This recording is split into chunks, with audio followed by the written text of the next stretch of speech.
will grow so large that Chuck Schumer will have to take this bill up. And if this bill does pass the Senate, like some other bills that President Biden threatened to veto, that he ultimately signed, because the public finally had enough. This is one of those cases. Because this is a time for choosing, as the Speaker said. And the choice is very clear. Right now there is a war going on between Israel and Hamas. And if you're not supporting Israel, you're supporting Hamas, a terrorist organization. And so when President Biden said he wants to hold back on those arms sales, he is holding back on Israel's ability to go and fight a war against Hamas. The only other person that really wants that is Hamas. Why would President Biden choose that side? Well, today on the House floor, every member of Congress is going to have the opportunity to make that choice. This House majority leadership on the Republican side has been crystal clear from the beginning. We support Israel in their right to self-defense. They are under attack from a terrorist organization, and they will defend themselves. They have a right to defend themselves, and they're going to have our support in that right to self-defense. We will have Israel's back, and we're going to see who else does when the vote happens later today. And then we send that bill over to Chuck Schumer, and he's going to have to make a decision. He can give a bunch of hot air and rhetoric today, but when that bill comes over to the Senate, there's going to be a lot of other people, I think, that are going to have a say in whether or not he sits on that bill and sides with Hamas or else supports Israel. With that, I want to bring up our whip, Mr. Tom Emmer. 1 month ago, on April 13th, Senator Schumer tweeted, quote, "We stand with Israel and its people, and the United States will do everything we can to support Israel's defense against Iran," close quote. The following day, he said, quote, "The U.S. commitment to Israel's security is ironclad," close quote. Flash forward to yesterday, when Senator Schumer said he will block our bill requiring President Biden to send military aid to Israel. Where is your support now, Senator?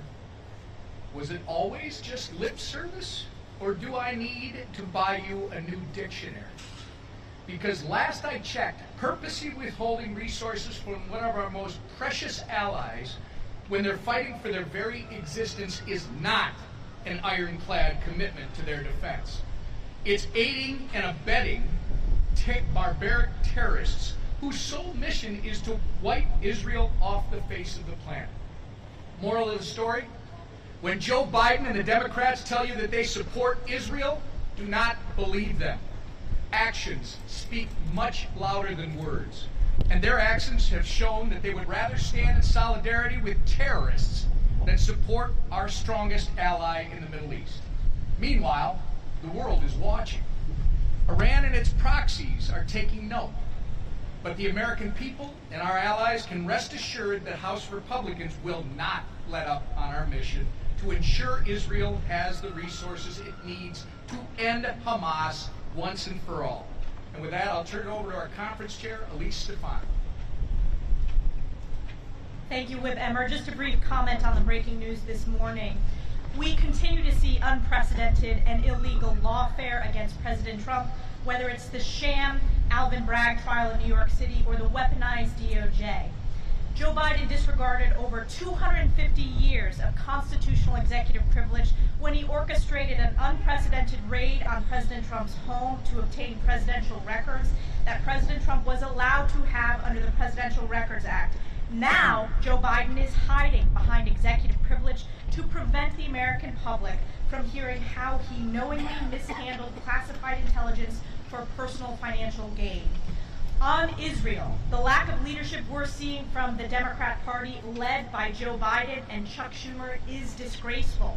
They have turned their backs on supporting our most precious ally, Israel, in a time of existential need, instead choosing to placate the far-left Democrat radicals who are now the anti-Semitic political base of their party. Schumer, time and time again, vehemently blocked our Israel aid package and publicly rebuked Prime Minister Netanyahu, the leader of an ally at war. Meanwhile, Joe Biden has done everything in his power to give Iran and its terrorist proxies the green light to escalate attacks, withholding critical aid, pressuring Israel to surrender, and continuing Biden's failed foreign policy of appeasement. At every opportunity, Joe Biden has failed to support Israel.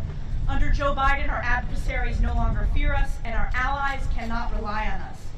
If Joe Biden wanted to ensure Israel could defend itself, he would. Yet he refuses. The American people will judge Joe Biden for this failure, and history will judge Joe Biden for this failure as well. House Republicans will not be deterred. We will put this legislation on the floor this week. We will put President Trump back in the White House, grow our majority, take the Senate, and together Republicans will always stand with Israel and its right to exist. And I'm proud to turn it back over to the Speaker of the House, Mike Johnson. We'll take a few questions if you have any.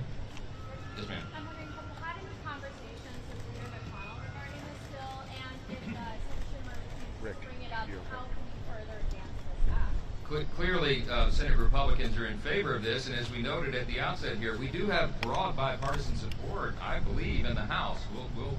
We'll affirm that again here shortly. But this should not be a partisan issue. It is shameful that it has become that. We have to stand with our closest ally, Israel. They are the only stable democracy in the Middle East. They are one of our closest friends, if not the most important ally that we have, for strategic reasons and for all the other reasons that all of us stand with Israel. That has always been our position. And this that you see happening right now is a brazen political decision by the President of the United States and by Leader Schumer, because they are clearly making this decision to appeal to a small subset, an element in their party that they're trying to appease. As Chair Stefanik said, you know, they've been appeasing Iran and they've been criticizing Israel. And now they're trying to appease a radical band of pro-Hamas supporters in their party. That's clearly what's happening here, and it is affecting the stability of the entire region, and it's a great concern to the entire world. And so that's why we're calling this out. We want everybody to see it for exactly what it is. There's nowhere to hide from this. As we noted, the President himself and Leader Schumer both, within just the last several weeks, were saying that we should stand with Israel. They were using the right language, and now they are doing it in a complete about-face. Why? Because they have new polling that suggests that they should. That is the only possible explanation for this, and it's unconscionable to us. Are you confident that the full House will approve the contempt resolution to hold Garland in contempt, given the executive privilege letters today? We'll see how that develops. One issue at a time. Yes, over here.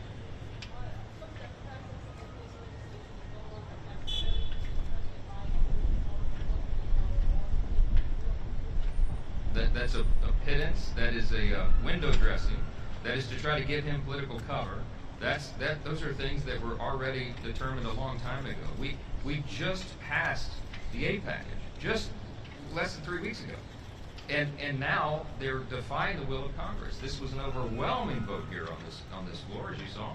The support for Israel. We separated each of those votes so that we could see exactly where everyone was, and that was a very clear message to the White House, to the Senate, and to the American people. And now the President of the United States is standing in the way of the will of the people. That was done here through their duly elected representatives. This is something that everybody should be calling out. Yes, ma'am. Last one. You talked about bipartisan support in the House and Republican support in the Senate, but what about this bill will change Democrat support in the Senate? Well, we're going to find out. One of the reasons that we're calling this out is because we think the American people should be calling their senators over there, Democrat senators, beginning with Leader Schumer, and letting him know what they feel about this. I think public opinion is on the side of Israel. We certainly know that with the rise of anti-Semitism that we're seeing in the country and the angry mobs on the college campuses and all of this other movement, as I said before, and I'll close with this again, this is a time for the President of the United States to stand out, look directly into the cameras, and call good good and evil evil. We need clarity, we need conviction, we need consistency from the White House, and we're not getting it.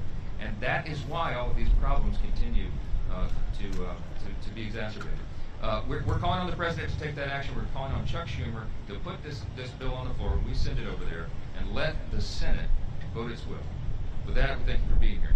Thank you.